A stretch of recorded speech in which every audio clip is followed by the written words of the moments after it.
Welcome to another episode of Soul Cooking with Tea. As you can see, I am ready for the holidays. I'm going to give my cameraman a couple of seconds. He's trying to invite some people in. So I hope that you are having a great day. Here on the West Coast, it's kind of warm. It's probably in the 70s. And so just being a little warm today. And so having to be and being in the kitchen makes it just a little bit more warmer. So as you'll see, as the title says, it's a snowing sand tarts day. And so today I'm going to make one of our family's favorite cookies, which is sand tarts. And so let me get my cookbook off the shelf. And so when you hear cooks or people that cook talk about how things are made with love, it's how you make it, how you care about it, how you love doing things. And from the beginning, when I started Soul Cooking with Tea, if you don't notice, I love cooking. I enjoy cooking. And today we're sharing one of our family's favorite. And to go back to talking about love and cooking. This bowl right here is my grandmother's bowl. And I've used this bowl this bowl has been in my family since I was a little girl. And so I still continue to use this same bowl when I'm cooking. And so to me, this bowl has a lot of love in it. It has a lot of love from my grandmother, from my mother, because when my mother would come and visit from New Jersey, this is a bowl we would use, even though we had a mixer, we still use this bowl to make a lot of our meals. And so this bowl right here is full of love. But before we start me showing you how to make the sand tarts, I need to pull some cookies that I've already pre-done, so that, like I said, I don't like to hold you up with time. And so I want to pull these out. Let me turn on the light right here. And so as you can see, I've just pulled out a hot batch of sand tarts. Now this is not how the ending of the cookies will look, but that's how it looks when it first comes out of the oven.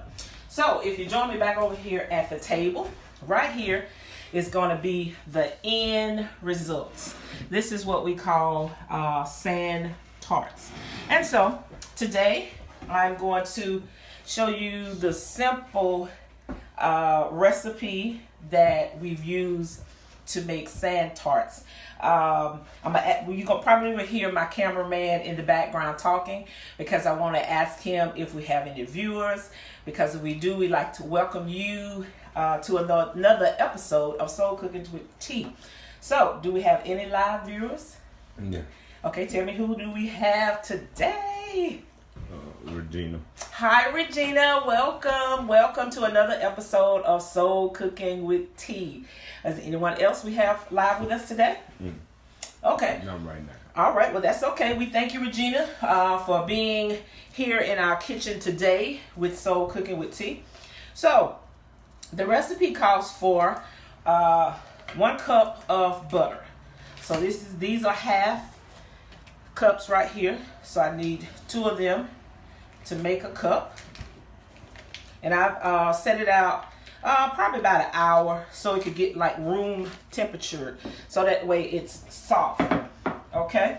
And so now I need a half a cup of sugar. So let me get my half a cup, because I thought I already had it out, but that's okay. I didn't take it out. That's okay. So we need a half a cup of powdered sugar. Use whatever brand you like of powdered sugar will be fine. So let me get a half a cup of powdered sugar out. Just a second. All right. So powdered sugar, sometimes it can make a mess. It blows everywhere, but that's okay. You just clean it up when you finish. So here is our half a cup of powdered sugar. And so only thing I'm going to do, as you can see in my bowl, I'm just going to mix this powdered sugar with the cup of butter. Just want to incorporate it. You don't want to beat it. You just want to stir it. I'm not doing it very hard. I'm doing it very light because you don't want it to break down. And see how quick that was? Just mixing the powdered sugar with the cup of butter, and that's it. And by me sitting the butter out and it getting room temperature, you can see how soft that butter is. Bring the cup up. And now I need to add, even though I've made this recipe probably hundreds of times, I still have to get my cookbook out because I don't want to make any mistakes. And so here I have some plain flour, and I need 2 cups of plain flour. So one thing I've learned from my grandmother, is that I used to, when she would tell me about measuring stuff, I would always bump the cup when you're measuring flour. And one thing she taught me is that you don't bump it because you don't want to pack it. So the reason I have this knife is that what she learned me is you turn to the back of the knife, and this is an easy way to level out your flour. Well, so whatever dry ingredients you have, this is a very simple, easy way that I learned. And you may make a mess. Hey, that's okay. That's in cooking. And so I want to level that off, just like that. And now, remember, don't bump the cup. So I'm not going to bump the cup. I just pour it out. I'll bump it now to make sure I got all the flour out. So that's 1 cup. And so what I'm going to do is I'm going to mix that 1 cup up a little bit first so that you can see how it mixes well together. And like I said, I'm still stirring. I'm not beating. I'm just going in a circle because I just wanted to get all incorporated together. You just stir it just like that, and it comes together. Okay. So, Regina, since you're here with us, we'd like to know what's your plans for the holidays. Are you having to cook Christmas or New Year's dinner or breakfast or brunch? And if you don't mind, just share it with us in the feed. Okay, so let me get this off. Trying not to make a mess, but that's okay. Okay. Nope, she's driving. Oh, she's driving? Oh, well, you be careful. Please be careful driving. So we thank you, really and truly thank you for responding and being a part of us today. But drive safely, that you make it to your destination. Okay, so I put in the last cup. Like I said, it calls for 2 cups. Now, it may look funny. It looks like it's just all, real crummy. But you have to, so I'm going to take this knife. And she don't plan to cook. You don't plan to cook, so who's cooking? Who's cooking the holiday dinner or brunch, or are you going out, or are you going to family and friends? Maybe I have to, I'll put that in the sink. Maybe I have to catch a flight over and come and have holidays with you and your family. So as you can see it's coming together. Very good. You just have to just keep working it. And it doesn't take long for it to come together. So I'm going to sit my bowl down so that I can get it real good now. What did she say? Because my cameraman is laughing. So that lets me know that Regina had something to say. Drive by, or you need to come. A drive by. Okay. Well, we have to check out and see what. Maybe Southwest has a good flight. Maybe I can come over and visit for the holidays. Okay, so as you can see, it's come together quite good. That's what it looks like. Okay, so now my recipe calls for 1.5 cups of pecans. Sorry about that. One thing that I have learned is that I don't like, it calls for chopped nuts. And I personally don't like chopping my pecans. I'm a kind of new school cook. And so what I did was I just broke my pecans in half. So it calls for 1.5 cups. But when you chop them, you do need to use a cup and a half. But like I said, I like to break mine because I'm a new school cook. And so I only used a cup. So this right here is a cup of pecans. So I'm just going to mix those in just like that. Just drop them in, as you can see. It also calls for 2 tablespoons of vanilla flavor. And again, as I'm talking about family, you're cooking with love. This tablespoon was my grandmother's mother. So it's been handed down to me and from one generation to the next. And so, like I say, we continue to put the love in what we cook. So I'm going to put 2 tablespoons of vanilla extract. I'm going to add that to it, just like that. Okay. One day, we'll have to do a show on making our own vanilla extract. Okay, so now I have the pecans in. I have the vanilla in. I need another spoon. Just a second. Because I want to get everything incorporated. Okay.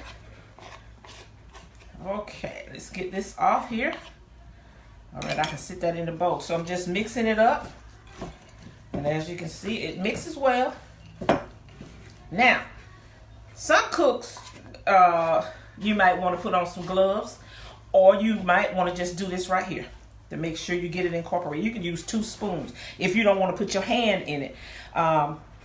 I sometimes do put my hand in it with a pair of gloves on. It's just however I'm feeling that day if I want gloves on. And so this is all I do right here. Now, that's all mixed up. Let me get this off this spoon. Okay. As you can see, it's all mixed in.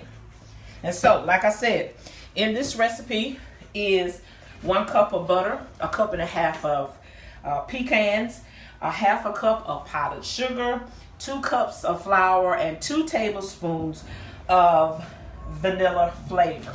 Okay, so now that's how you make it.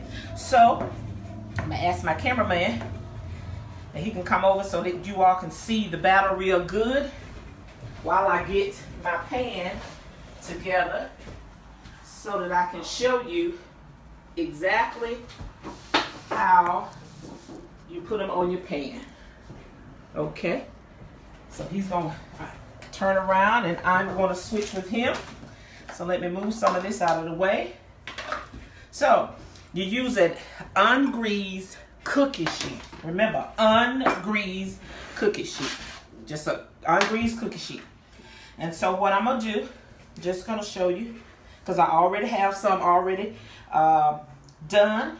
And so what I'm doing is just taking a regular spoon. I'm not shaping the cookies. Like I said, to me, this is the most simplest cookie that you can make. And I'm just taking it up by the spoonfuls, just dropping them down, just like that. That's all it is to it. You can make them as small as you want, as big as you want. It's really up to you when you start to measure them. And like I say, I grew up watching my grandmother make these every year. And we only had them during Christmas because living down south during the holidays, of course it was cold, I'm sorry. Let me get another spoon. So it was cold, and so certain things you would have during certain times of the year. And this is one of those cookies. So the week coming up to Christmas, my grandmother would make these cookies so that by Christmas, they last a while in a container. But coming up to Christmas, the week of Christmas, I would get so excited because I knew that she was going to be making sand tarts. And our friends and family love sand tarts. And we always had some type of cake, pie, or cookies in the house. But this particular cookie is one that never stayed long, because once you taste the sand tarts, that was it. It was pretty much over, because the cookies would be eaten, and you could tell who had been in the cookie jar because they had white powdered sugar all around the mouth, And they even had it all on their clothes. Okay, so just as simple as that. That's it. You're going to cook it under 350 degree oven for 20 minutes. So we can go ahead and we're going to put these in. Just like that. Now, let me clean off my space. Let me put these in. When those get ready, I'll finish doing those. So let me just move this out of the way. Let me get a paper towel. Because I made somewhat of a mess, but that's okay. And because I want to show you now, let me go over here to the stove. Like I said, I already have some ready right here. As you can see, I already baked them because like I said, I don't like to hold you long because I know everybody's busy. You have jobs, you have families, you have things to do. And so what I've done is, like I say, you know I'm from down south. And so I just took a plain paper brown bag. I'm going to put some confectioner's sugar, powdered sugar in here. Just like that. Okay, just a little bit. And you want to do your cookies when they're warm. You don't want them straight out the oven, but you want to let them cool somewhat. And the only thing you're going to do, very gentle, do like that, just like that, and there is the powdered sugar cookies. And again, it is snowing sand tart cookies. Just like that. That is the most simplest recipe of cookies that I have ever in my life ever made. Even in 4-H, we made different cookies and pies and cakes. But this, the sand tart, to me is the most simplest cookie that you can make. So I'm going to take the camera from my cameraman. I'm going to switch it around so that we can just have some holiday talk and just talk in the kitchen. Okay, we're going to switch around. Okay. Whew, it's like I say, it's kind of warm in our kitchen here. But again, I would like to thank each and every one of you for joining Soul Cooking with T. It has been a dream of mine to have a cooking show and to be able to do it in my home. It has been fun. It is fun. And so, like I say, just being able to come to you each and every Friday with things that we as a family shared in our kitchen, the things we love to cook, and just sharing our food with family and friends. I hope that that you had a great Thanksgiving. Ours here was restful, but just being able, again, to share your food with family and friends, those that are not as fortunate as you are or myself, we want to make sure that we share what we can and what we have with others. And again, thank you so much for those live viewers, for those that will catch the replay. Thank you for just being a part of Soul Cooking with T. And I hope that you will try this recipe of sand tarts. I'll make sure that I post the recipe.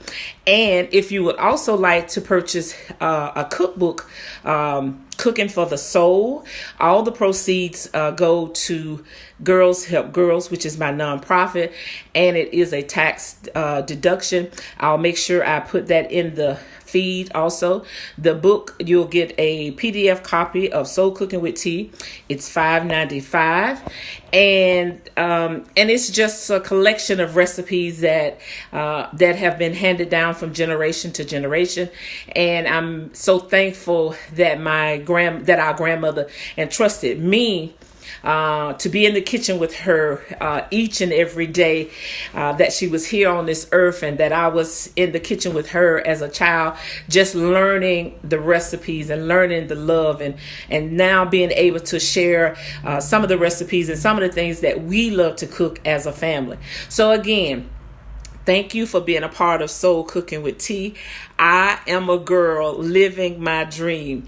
And like I've said before, I'm a Southern cook living in a big city.